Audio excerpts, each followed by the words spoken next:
Alright, so next we're going to make herbal shampoo.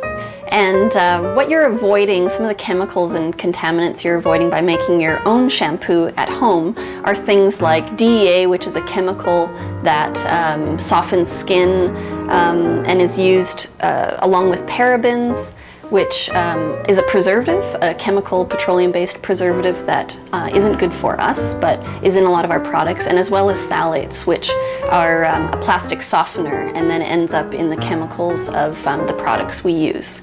So to start, we're going to measure out our herbs into our teapot. And you can use if you've got something like this for a basket for dried herb, that's great. You can use other sorts of, you could use cheesecloth too, and just put your herbs in there. A tablespoon of lavender goes into our basket.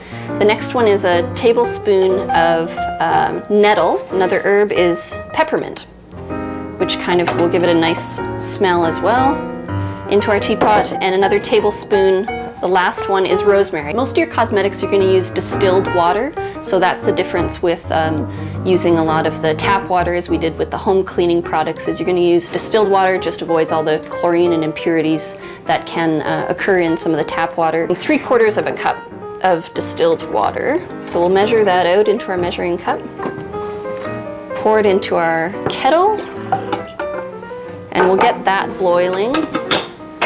So the part that gives you the suds of your shampoo is usually a chemical called sodium lauryl sulfate or sodium laureth sulfate, and it's also another ingredient that's sort of harmful to people. It's in things like toothpaste. Anything that gives you foam and suds is what sodium lauryl sulfate does in our products. This is our Castile liquid soap made from organic oils. We'll use a 1/4 cup to the 3/4 cup of water. So we'll put a 1/4 cup of our Castile soap. We'll put a tablespoon of witch hazel just directly into our soap here, so you can see it's just a liquid, helps moisturize and protect the scalp. What we want to do is add some a natural oil that's good for us, that won't clog pores, which is a sweet almond oil. We're going to use a tablespoon of that in our shampoo. And then one of the last ingredients here is salt, just regular table salt. And that will be about 1/2 teaspoon. Once you get the salt in, you can see it kind of wants to separate and clump away from the soap, so if you just stir that in. 7 drops of cinnamon essential oil and 3 drops of liang liang. Don't panic if you put one too many.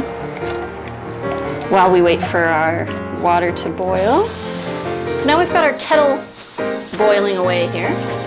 We'll take it off the heat and get ready to steep our hair tea. About 2 cups of water, because I've previously measured it. And we're just going to let it steep for a good 10 or 15 minutes. And after that, you can simply add it right to your shampoo recipe. Add the sort of 3/4 cups of your tea to your shampoo recipe, and you'll get something that looks like this. And again, you just want to use and recycle your old shampoo bottle and use that. You'll find, because it is a little more liquidy and it doesn't have all the preservatives and the products, chemical products in it to make it have sort of the texture of what you're used to as a shampoo, that probably the best way to use it in your shower is to just pour it directly on your head, and you'll lose less that way, as opposed to trying to pour it in your hand and it'll fall through, because it is mostly just a soapy liquid and not very viscous that way. And that's basically your homemade shampoo.